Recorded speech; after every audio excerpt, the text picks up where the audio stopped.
few questions. Going back to the police vests. Now, the report that I read was that, you know, we had money allocated to upgrade vests for police officers. And the governor didn't get his whole package.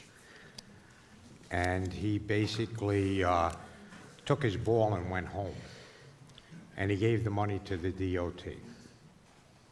That's the report that I had, right? So I don't know if the plows need Kevlar, that the snowmen are shooting at them, but I don't appreciate the governor sitting there and playing politics with the lives of hardworking police officers.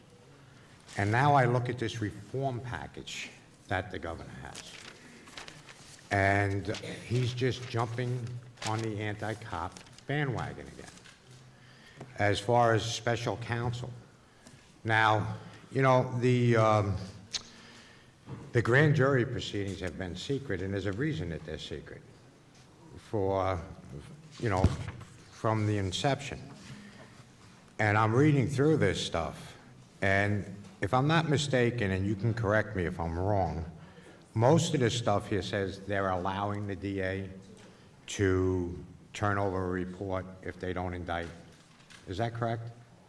It allows Part of them the to provision would allow the district attorney to either do a report or write a letter to make information available to the public explaining why the case resulted the way it did. And I can tell you, I first of all spent my entire career trying to support law enforcement, and I strongly disagree with your characterization. But secondly, I personally have been in a position where I have presented high-profile cases to the grand jury where police shot somebody and shot and killed somebody in circumstances, and I felt like my hands were unduly tied in those circumstances where I had to go out and tell the public, this is what happened, and by law, I'm not allowed to tell you one additional word. Not, you know, I don't think anyone wants to disclose names of witnesses that testified or other information that would compromise anybody, but to give the public just a basic level of information so that there can be some understanding. If a case gets no-billed and the determination was that a police officer was justified in doing what he or she did,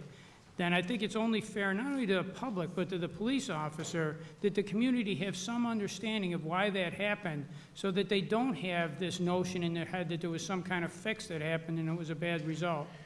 You know, we have duly elected DAs, and that's their job to make this decision, whether they're going to indict or not. And this just looks to me as to a, you know, for political purposes, all right, to be able to get another bite at the apple when it comes to police officers.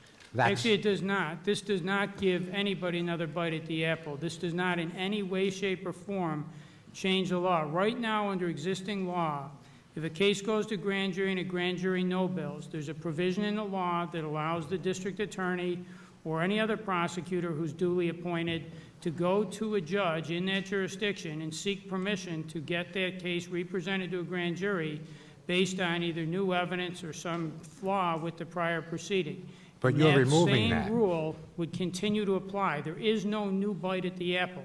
This simply goes to who it is that will be carrying out that function. Will it be the district attorney or will it be a special prosecutor? But it does not create a second bite.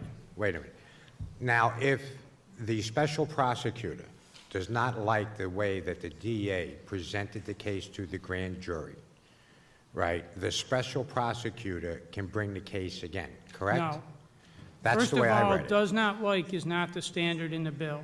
There has to be a substantial flaw with what happened, or there has to be new evidence. And secondly, the law right now requires anybody who wants to go back into a grand jury after there's been a no bill to get permission from a judge. And under this proposal, it simply says that there would be a special prosecutor, not the DA, but it does nothing to change the existing section of law. And that special prosecutor would still have to go back in front of a judge and show the judge that there was cause under the existing standard to go back into grand jury before he or she could do so. Okay. And so the way I'm reading this, and a lot of this is allows the DA may, correct? He doesn't have to give a statement. He doesn't have to write a letter. Correct. He doesn't have to go out there. But if the DA, like me in the situation I was in, felt that it's important that the public understand at a basic level what happened, it gives them the ability to do that. Okay.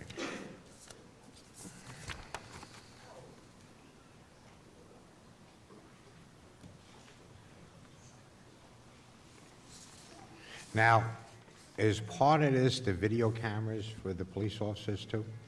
Is that what he's looking at, with the ones that they wear? Yes, that is one of the items that the governor has put forward, not as a budget bill, but in his State of the State or Build to Lead agenda book. And it, frankly, my recollection is that 2 years ago, in his State of the State, it was something he talked about. I know there's legislation last year that both the District Attorneys Association and the Innocence Project had signed off on that I believe passed the Senate. And that same framework is the framework that the governor is proposing. We're the only state in the country that doesn't allow photo array identifications into evidence at trial. And all of the research on this issue suggests that if it's done properly, your best identification is the one that's done first and soonest in time to the crime, which almost always is a photo array identification, and yet we keep that best identification from the jury. So that was half of the package. The other half of the package is video recording of interrogations in serious cases. And again, the MPTC has adopted policies regarding it. Almost every major police department in the state is recording. I can tell you as someone who tried cases, the last case I tried was a case where 2 police officers were shot, and one of my best pieces of evidence was 3.5 hours of a recorded interview with the person who was convicted of attempting to murder those police officers. It's something that I think almost everyone who's up on these issues in law enforcement agrees we should be doing.